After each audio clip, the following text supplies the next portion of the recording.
안녕하세요. 오늘은 조금 특별한 이야기를 해드리려고 합니다. 얼마 전 카페에서 친구를 만났는데요. 그 친구가 한숨을 쉬며 이런 말을 하더라고요. 요즘 물가가 너무 올라서 생활비가 턱없이 부족해. 이렇게 살면 언제 행복할 수 있을까? 그런데 그 말을 들으면서 문득 생각이 났어요. 제가 아는 분 중에 생활비가 100만 원도 안 되는데 정말 여유롭고 행복하게 사시는 분들이 있거든요. 어떻게 그런 일이 가능할까요? 오늘은 바로 그분들의 이야기를 해드리려고 합니다. 돈이 많아야 행복한 게 아니라는 걸 그분들을 통해 배웠거든요. 삶의 질은 통장 잔고가 아니라 어떤 마음가짐으로 살아가느냐에 달려 있다는 것을요. 지금부터 제가 만난 사람들, 그리고 그들에게서 발견한 네 가지 특별한 습관에 대해 차근차근 이야기해 드리겠습니다. 마치 따뜻한 차 한 잔을 앞에 두고 이야기를 나누는 것처럼 편안하게 들어주세요. 첫 번째로 만난 분은 27살 직장인 민지 씨입니다. 월급이 그리 많지 않아서 생활비로 쓸 수 있는 돈이 90만 원 정도였어요. 처음엔 이 돈으로 어떻게 살지? 라는 걱정이 앞섰다고 하더라고요. 그런데 민지 씨에게는 특별한 습관이 있었습니다. 매달 초 조용한 카페에 앉아서 1시간 정도 시간을 내어 자신만의 우선순위 목록을 만드는 거예요. 제일 먼저 적는 건 건강이에요. 좋은 식재료 사는 데는 절대 아끼지 않아요. 그 다음이 집세, 교통비 같은 기본적인 생활비고요. 그리고 나서 여유가 있으면 옷이나 취미 생활을 생각해보죠. 민지 씨의 냉장고를 보면 신기해요. 비싸지 않지만 신선한 채소들로 가득하거든요. 마트에서 3만 원어치 장을 보면 일주일은 든든하게 먹을 수 있어요. 반찬도 여러 가지 만들어서 냉동실에 보관해두면 정말 든든하죠. 대신 민지 씨는 옷을 살 때 정말 신중해요. 예전엔 세일한다고 무작정 샀는데 지금은 정말 필요한지 일주일 정도 생각해봐요. 그러면 대부분 굳이 안 사도 되겠다는 결론이 나와요. 이게 바로 첫 번째 습관입니다. 진짜 필요한 것과 단순한 욕심을 구분하는 것이죠. 또 다른 분인 40대 주부 영희 씨도 비슷한 이야기를 해주셨어요. 시장에 갈 때 꼭 메모지를 들고 가요. 필요한 것만 적어놓고 그것만 사고 나와요. 그냥 둘러보다 보면 이것저것 사게 되거든요. 영희 씨는 가족 넷이서 한 달에 85만 원으로 살아요. 하지만 늘 여유로워 보이죠. 돈이 부족하다고 생각한 적이 없어요. 왜냐하면 우리에게 정말 필요한 건 다 있거든요. 가족이 건강하고 맛있는 밥 먹고 따뜻한 집에서 잘 수 있으면 그게 행복이에요. 이분들을 보면서 깨달은 게 있어요. 우선순위를 정한다는 건 단순히 돈을 아끼는 방법이 아니라 자신에게 정말 소중한 것이 무엇인지 아는 지혜라는 거예요. 그 지혜가 있으면 적은 돈으로도 충분히 만족스럽게 살 수 있더라고요. 두 번째 습관은 정말 인상적이었어요. 바로 직접 만드는 습관이었거든요. 60대 부부인 철수 씨와 순자 씨를 만났을 때의 일이에요. 이분들은 연금과 약간의 부업으로 한 달에 80만 원 정도로 살고 계세요. 그런데 집에 가보니 정말 놀라웠어요. 부엌에서는 항상 무언가 끓고 있고 집 곳곳에 손으로 만든 소품들이 있더라고요. 낡은 의자를 예쁘게 수리해서 쓰고 계시고 베란다에는 직접 기르신 채소들이 자라고 있었어요. 젊을 때는 귀찮다고 다 사서 먹었는데 나이 들면서 직접 해보니까 이게 훨씬 재미있어요. 순자 씨가 웃으며 말씀하시더라고요. 콩나물 기르는 것도 재미있고 김치 담그는 것도 좋아요. 그리고 무엇보다 우리 입맛에 딱 맞거든요. 철수 씨는 집안의 작은 고장들을 직접 해결하세요. 전기 스위치가 헐거워지면 유튜브 보고 고치고 수도꼭지에서 물이 새면 또 찾아보고 고치죠. 처음엔 어려웠는데 몇 번 하다 보니까 재미있어요. 이분들 말씀이 인상적이었어요. 돈 아끼려고 하는 게 아니라 우리가 직접 만든 게 더 정이 가요. 그리고 뭔가 해냈을 때의 뿌듯함이 있거든요. 또 다른 예로 30대 싱글맘 미영 씨도 있어요. 아이 하나를 키우면서 월 95만 원으로 생활하는데 정말 알뜰하게 잘 사세요. 외식하면 한 번에 2, 3만 원 나가잖아요. 그 돈이면 집에서 일주일치 반찬을 만들 수 있어요.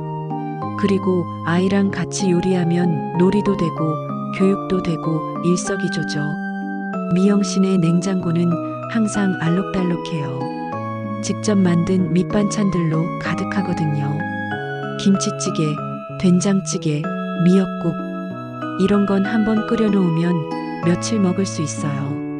그리고 아이도 집밥을 더 좋아하더라고요. 옷도 간단한 수선은 직접 하세요. 바지 단줄이는 것, 단추 다는 것 정도는 금방 배울 수 있어요. 수선비도 아끼고 딱 내 몸에 맞게도 할 수 있고요. 이분들을 만나면서 깨달은 건 손으로 직접 만드는 습관이 단순히 돈만 아끼는 게 아니라는 거예요. 스스로 해낼 수 있다는 자신감, 무언가를 창조해내는 기쁨, 그리고 자립심까지 키워주더라고요. 그리고 무엇보다 정말 재미있어 해요. 요리도 취미고 만들기도 취미예요. 이런 말씀을 자주 들었거든요. 생활이 곧 취미가 되는 거죠. 세 번째 습관은 정말 마음이 따뜻해지는 이야기예요. 바로 작은 행복을 발견하는 능력이었거든요. 70대 할머니 영자 씨를 만났을 때였어요. 할머니는 기초생활수급비로 한 달에 70만 원 정도로 사세요. 그런데 정말 신기하게도 항상 환하게 웃고 계시더라고요. 할머니, 어떻게 그렇게 밝으세요? 물어봤더니 이런 대답을 해주셨어요. 얘야, 돈 없어도 행복한 일이 얼마나 많은데.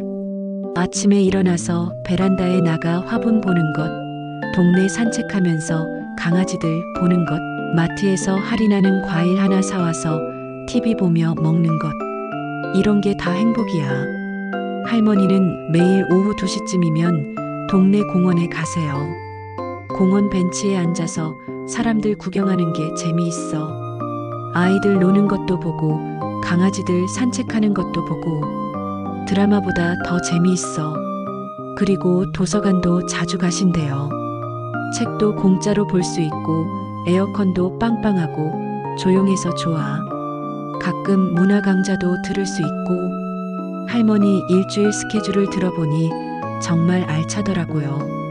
월요일은 도서관, 화요일은 공원 산책, 수요일은 복지관 프로그램.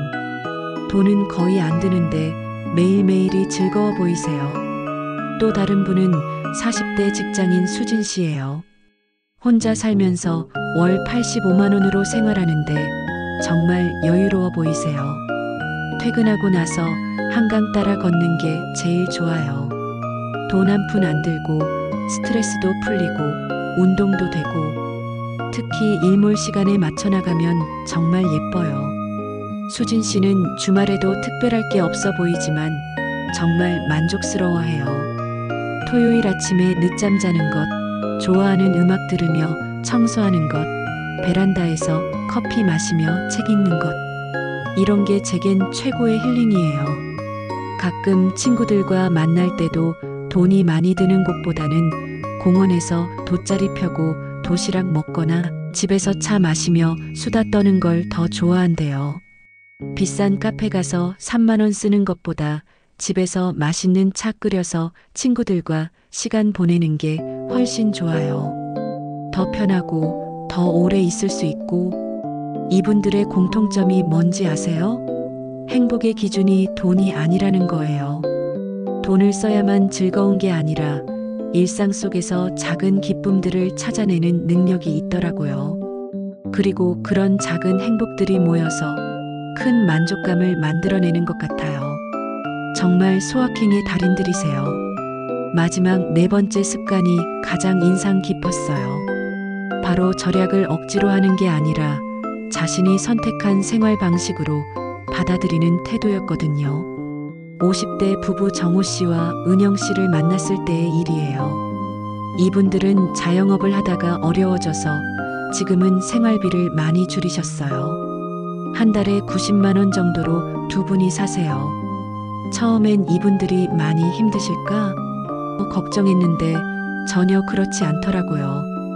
오히려 예전보다 더 여유로워 보이셨어요. 처음엔 돈이 줄어들어서 스트레스 받았어요. 그런데 몇 개월 살아보니까 이게 나쁘지 않더라고요. 은영 씨가 말씀하시더라고요. 예전엔 돈이 있으니까 이것저것 많이 샀는데 생각해보니 정말 필요한 건 별로 없었어요. 지금은 정말 필요한 것만 사니까 오히려 더 만족스러워요. 정호 씨도 비슷한 말씀을 하시더라고요. 절약한다고 불편한 게 아니라 이게 우리가 선택한 삶의 방식이에요. 오히려 전보다 더 계획적으로 더 의미 있게 살고 있어요. 이분들은 절약을 희생이라고 생각하지 않아요. 선택이라고 생각하시거든요. 그러니까 스트레스 받지도 않고 오히려 뿌듯해 하세요. 돈 많이 써서 행복한 게 아니라 돈을 의미 있게 써서 행복한 거예요. 지금이 훨씬 더 행복해요. 또 다른 분인 30대 직장인 민수 씨도 비슷해요. 월 80만 원으로 생활하면서도 정말 만족스러워해요. 친구들은 제가 너무 아껴 쓴다고 해요. 그런데 저는 이게 편해요. 계획 세워서 쓰고 필요한 것만 사고 이렇게 사니까 마음이 더 가벼워요. 민수 씨는 절약을 자기 관리의 일부라고 생각해요. 운동하는 것처럼 건강한 식단 지키는 것처럼 돈 관리도 자기 관리예요. 습관이 되니까 전혀 어렵지 않아요. 그리고 이렇게 덧붙이더라고요. 돈이 적어서 불행한 게 아니라 돈 때문에 스트레스 받으면 불행한 거예요. 저는 돈 걱정 없이 살아요. 왜냐하면 제가 쓸 수 있는 돈 안에서만 쓰거든요. 이분들의 공통점이 뭔지 아세요? 절약을 어쩔 수 없이 하는 것이 아니라 내가 선택한 것으로 받아들인다는 거예요. 그러니까 억울하지도 않고 불편하지도 않은 거죠. 오히려 이렇게 살면서 진짜 소중한 게 뭔지 알게 됐어요 라는 말씀들을 자주 하세요. 절약이 삶의 지혜를 가르쳐 준 셈이죠. 이렇게 네 분의 이야기를 들려드렸어요. 정리해보면 이런 습관들이었죠. 첫째, 진짜 필요한 것과 단순한 욕심을 구분하는 지혜. 둘째, 손으로 직접 만드는 기쁨을 아는 것. 셋째, 돈이 들지 않는 작은 행복들을 발견하는 능력. 넷째, 절약을 자신이 선택한 생활 방식으로 받아들이는 태도. 이분들을 만나면서 정말 많은 걸 배웠어요. 행복은 통장 잔고와 상관없다는 것, 삶의 질은 어떤 마음가짐으로 사느냐에 달려 있다는 것을요. 그리고 무엇보다 이분들은 모두 마음이 풍요로우세요. 돈은 적을지 몰라도 감사할 줄 알고, 만족할 줄 알고, 작은 것에도 기뻐할 줄 아시거든요. 혹시 지금 돈이 부족해서 행복할 수 없다고 생각하고 계신가요? 그렇다면 오늘 이야기한 분들처럼 조금씩 마음가짐을 바꿔보시는 건 어떨까요? 진짜 필요한 게 뭔지 한번 생각해 보시고 손으로 뭔가 만들어 보시고 돈 안 드는 작은 즐거움들을 찾아보세요. 그리고 절약을 억지로 하는 게 아니라 내가 선택한 현명한 생활 방식이라고 생각해 보세요. 그러면 분명히 삶이 더 가볍고 행복해질 거예요. 돈이 많은 사람보다도 더 풍요롭게 살 수 있을 거고요. 오늘도 들어주셔서 고맙습니다. 여러분 모두 마음 풍요로운 하루 보내세요.